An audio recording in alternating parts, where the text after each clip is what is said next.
राधे राधे भक्तों, अगर आपके घर में भी आपकी माताएं बहनें सुबह उठकर खाना बनाती हैं तो यह बात बहुत ज़रूरी है।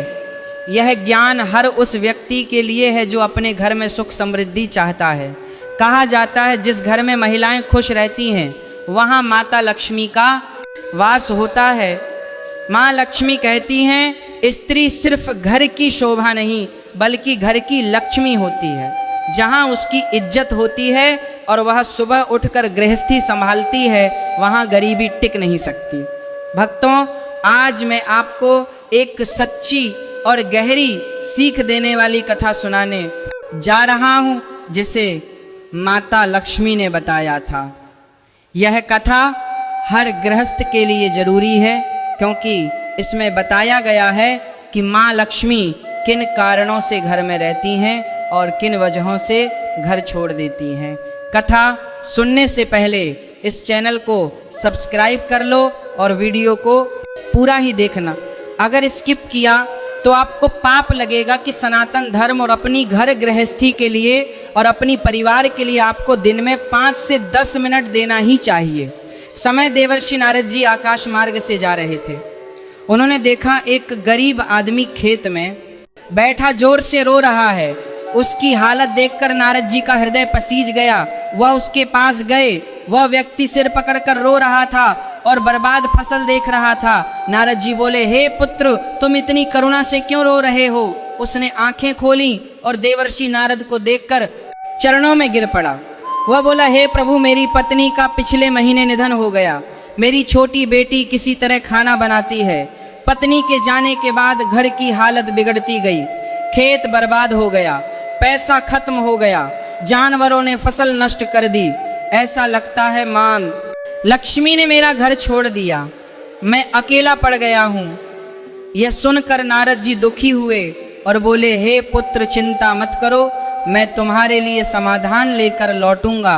वह देवलोक पहुँचे। माता लक्ष्मी ने स्नेह से स्वागत किया और पूछा, देवर्षि किस उद्देश्य से आए हैं? नारद जी बोले, हे माता, मैं एक गरीब मनुष्य को रोते हुए मिला।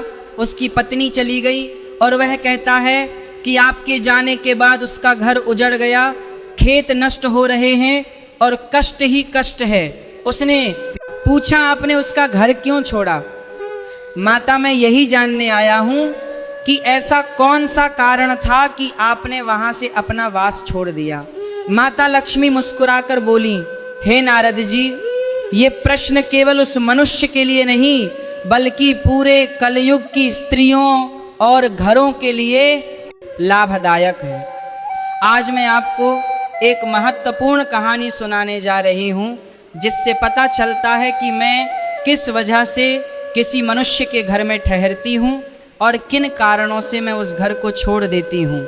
यह वही रहस्य है जिसे जानकर कोई भी परिवार सुख शांति और समृद्धि से भर सकता है। जो इस कथा को मन से सुनेगा उसके घर में मेरा वास होता है और जो स्त्री इस कथा के नियमों का पालन करेगी उसके घर में हर पल रहूंगी। नारद जी हाथ जोड़कर बोले, हे मातेश्वरी, कृपा कर यह ज्ञान अवश्य दें, क्योंकि मैंने उस दुखी मनुष्य से वचन दिया है कि मैं उसके कष्टों का समाधान लेकर लौटूंगा। मेरी लाज आप ही रख सकती हैं। माता लक्ष्मी ने कहा, देवर्षि, चिंता न करें, मैं आपका वचन व्यर्थ नहीं जाने दूंगी। मैं आपको वह कारण भी बताऊंगी जिसकी वजह से उस मनुष्य का घर उजड़ गया। पर पहले यह कथा सुनो। माता लक्ष्मी कथा आरंभ करते हुए बोली, एक नगर में श्याम नाम का एक मनुष्य रहता था, पर वह इतना आलसी था कि करवट बदलना भी उसके लिए मेहनत जैसा हो गया था। जिस करवट लेट जाता उसी में घंटों पड़ा रहता। उसकी पत्नी दिन रात घर का काम करती, पर जब वह उसे कुछ करने को कहती तो श्याम उसकी ओर देखने के बजाय पीठ फेर लेट जाता। पत्नी ने कई बार समझाया लेकिन उसकी आलस कम न हुई। अंत में पत्नी को विश्वास हो गया कि उसका पति कभी कुछ नहीं करेगा। एक दिन पत्नी ने प्यार से कहा, देखो, उठने बैठने में परेशानी हो सकती है पर खटिया पर बैठे भी कुछ काम किया जा सकता है। यदि आदमी बिल्कुल ही निष्क्रिय हो जाए तो न घर चलता है न सम्मान। यह सुनकर श्याम सोच में पड़ गया कि ऐसा कौन सा काम है जो बैठकर भी किया जा सकता है। तभी उसके दिमाग में एक अजीब बात आई। वह खुश होकर बोला, सुनो, मुझे काम मिल गया, बैठकर भी मैं बड़ा काम कर सकता हूँ। पत्नी को पहली बार लगा कि शायद आज वह सच में कुछ करेगा। वह मुस्कुराई और सब्जियों की टोकरी और चाकू लेकर आई और बोली, लो, बैठे बैठे सब्जियां ही काट दिया करो, थोड़ी मदद हो जाएगी। इतना कहकर वह अपने काम में लग गई, लेकिन श्याम ने न चाकू को देखा न सब्जी को। थोड़ी देर बाद पत्नी लौटी तो हैरान रह गई, क्योंकि श्याम सब्जी काटने के बजाय खटिया पर बैठकर मक्खियां गिन रहा था। उसके सामने 7 मरी मक्खियां पड़ी थीं। श्याम उछलकर बोला, देखा, मैंने बैठे बैठे बड़ा काम कर दिया, 7 मक्खियां खत्म कर दी। अब देखना मैं पूरे दिन में कितनी मक्खियां मार सकता हूँ। अब उस आलसी को यही धुन सवार हो गई, जहां मक्खी दिखती वो जोर से हाथ मार देता। कई बार अपनी ही गर्दन पर ऐसी मार पड़ी कि गर्दन टेढ़ी हो गई। कई बार पत्नी की नाक पर भी हाथ लग गया। मक्खियों के चक्कर में उसने घर के कई बर्तन तोड़ दिए, क्योंकि श्याम ने मन ही मन ठान लिया था कि कम से कम 1000 मक्खियां मारकर ही रुकेगा। जल्द ही वह दिन भी आ गया जब उसकी प्रतिज्ञा पूरी हो गई।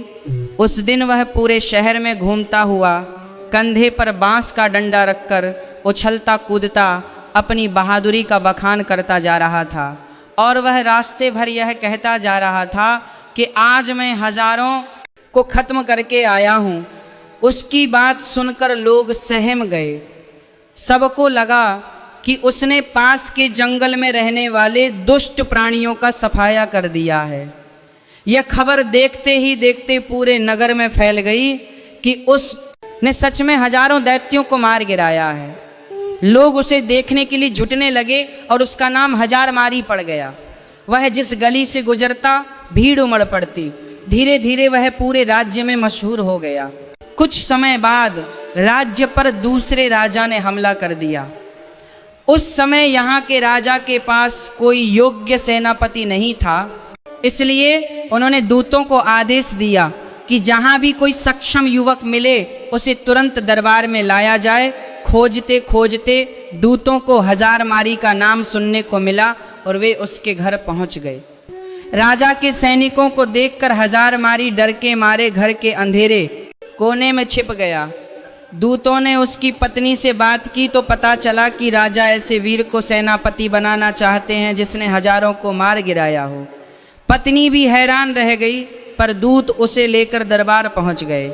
राजा ने बलिष्ठ युवक को सामने देखा तो प्रसन्न हुए और पूछा, क्या तुम ही 1000 मारी हो? उसने घबराकर कहा, जी हाँ, लोग मुझे यही कहते हैं।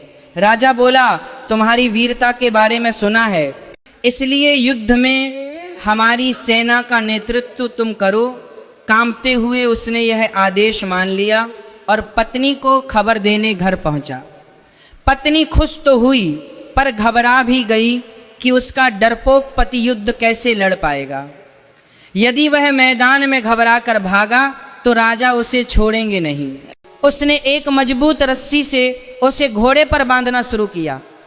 जब उसने कारण पूछा तो पत्नी बोली कि मैं तुम्हें इसलिए बांध रही हूँ ताकि तुम उत्साह में घोड़े से उतरकर पैदल लड़ने ना लगो। यह सुनकर 1000 मारी वहीं चुप रह गया। जब वह फिर से महल लौटा और दरबार में लोग उसे घोड़े से बंधा देख रहे थे तो उनका जोश और भी बढ़ गया। सबको लगा कि यह असली योद्धा है जो युद्ध से पहले ही पूरी तैयारी करके आया है। आदेश मिलते ही सेना 1000 मारी के नेतृत्व में युद्ध भूमि की ओर बढ़ी। शत्रु पक्ष को जब खबर मिली कि 1000 मारी अपनी सेना लेकर आ रहा है तो उनका मनोबल गिर गया, क्योंकि वे उसका नाम सुन चुके थे और मानते थे कि वह अकेला ही हजारों को मार सकता है। उसके नाम मात्र से उनके योद्धाओं का साहस टूट गया। युद्ध शुरू हुआ तो दोनों ओर से भीषण लड़ाई छिड़ गई। उधर 1000 मारी डर के कारण घोड़े समेत घने जंगल में छिप गया, पर उसकी सेना ने बड़ी वीरता से शत्रु को पछाड़ दिया। और राज्य से बाहर खदेड़ दिया। विजय के बाद सैनिक अपने सेनापति की जय जयकार करते लौट रहे थे और तभी हजारमारी भी जंगल से निकलकर उनके बीच शामिल हो गया। वापस लौटने पर नगर में विजय का बड़ा उत्सव हुआ। राजा ने हजारमारी की वीरता देखकर कहा कि सेनापति, हमें तुम पर गर्व है, तुम्हारी अद्भुत क्षमता के कारण ही यह जीत मिली है, इसलिए हम तुम्हें 1000 स्वर्ण मुद्राएं और स्थायी प्रधान सेनापति का पद देते हैं। यह सुनकर वह बहुत प्रसन्न हुआ और अपने भाग्य पर आश्चर्य करता रहा। फिर राजा ने पूछा कि इतनी बड़ी जीत तुमने इतनी सहजता से कैसे हासिल की? हजारमारी ने गर्व से कहा, हे राजन, यह सब मेरी चतुर पत्नी की वजह से संभव हुआ है, जिसमें एक गुप्त कारण छिपा है, जिसे मैं आपको महल में नहीं बल्कि अपने घर पर ही बता सकता हूँ। राजा ने कहा, ठीक है, हम तुम्हारे साथ चलेंगे। राजा और सेनापति उसके घर पहुँचे। वहाँ उसकी पत्नी अपने पति की प्रतीक्षा कर रही थी। राजा को आते देख वह तुरंत उनका सम्मान करने में लग गई और जो भोजन वह पहले ही बना चुकी थी वही बढ़िया तरीके से राजा के सामने परोस दिया। भोजन करवाने के बाद हजारमारी बोला, महाराज, अब आपने मेरी जीत का असली कारण स्वयं देख लिया होगा। राजा ने पूछा, तुम कहना क्या चाहते हो? उसने कहा, महाराज, जैसा कि सभी जानते हैं कि जिस घर की स्त्री सुबह ब्रह्म मुहूर्त में उठकर घर के काम पूरे कर लेती है और समय पर भोजन बना देती है, वह घर हमेशा सुखी रहता है। जिस घर में खाना सुबह जल्दी बनता है वहाँ बच्चे समय पर स्कूल जा पाते हैं और जो लोग नौकरी या किसी काम से निकलते हैं वे खाली पेट घर से नहीं जाते। इससे घर में उन्नति निश्चित होती है। मेरी पत्नी भी ऐसा ही करती है, इसलिए मुझे हर काम में सफलता मिली। फिर उसने बताया कि युद्ध में वह कैसे अपनी पत्नी की समझदारी से बच गया और सेना ने जीत हासिल की। यह सब सुनकर राजा ने कहा कि तुमने बिल्कुल सही कहा। जो स्त्री नियम से सुबह उठकर घर का कार्य और भोजन समय पर कर लेती है उसके घर की तरक्की तय होती है। फिर राजा ने उसकी पत्नी को बहुत से उपहार और आभूषण देकर सम्मानित किया। अब माता लक्ष्मी बोली, हे देवर्षि, अब आपको समझ में आ गया होगा कि किसी भी घर की उन्नति के पीछे महिला का योगदान सबसे बड़ा होता है। वही घर को स्वर्ग बना सकती है और चाहे तो उसे नष्ट भी कर सकती है। फिर माता लक्ष्मी बताती हैं कि उस मनुष्य के घर में गरीबी क्यों आई और मैंने उसका घर क्यों छोड़ा। उसकी पत्नी के निधन के बाद उसकी पुत्री समय पर कोई काम नहीं करती थी। वह देर से उठती थी, देर से खाना बनाती थी, न पूजा करती थी, न नियमों का पालन। वह मासिक धर्म में भी रसोई बनाती थी। इसलिए मैंने वह घर छोड़ दिया और उसी कारण वह मनुष्य गरीब हो गया। देवर्षि ने सब सुनकर माता को प्रणाम किया और कहा कि अब मैं उस दुखी मनुष्य को सही मार्ग बता सकूंगा। तब माता लक्ष्मी ने कहा, मैं तुम्हें 5 कारण बताती हूँ जिनसे मैं किसी घर में वास करती हूँ। पहला, स्वच्छता। जहाँ घर साफ हो वहाँ मैं रहती हूँ, गंदगी मुझे नहीं भाती। दूसरा, सम्मान। जहाँ घर के लोग और अतिथि आदर पाते हैं वहाँ मेरी कृपा रहती है। तीसरा, धार्मिकता। जहाँ पूजा पाठ नियमित हो वहाँ मैं वास करती हूँ, विशेषकर दीपावली, शुक्रवार और मेरी पूजा। चौथा, परिश्रम और ईमानदारी। जहाँ लोग मेहनती और धर्म पर चलने वाले हों वहाँ मैं रहती हूँ। आलस्य और गलत कार्य मुझे दूर कर देते हैं। पांचवा, धन का सही उपयोग। जहाँ लोग धन का सदुपयोग करें, ज़रूरतमंदों की सहायता करें और दान धर्म में लगाएं, वहाँ मेरी कृपा बनी रहती है। ये सब सुनकर नारद जी ने माता को प्रणाम किया। भक्तों, अगर कथा अच्छी लगी हो तो चैनल को सब्सक्राइब करें ताकि हर दिन ऐसी दिव्य सीख सबसे पहले आप तक पहुँचे। बोलो राधे राधे।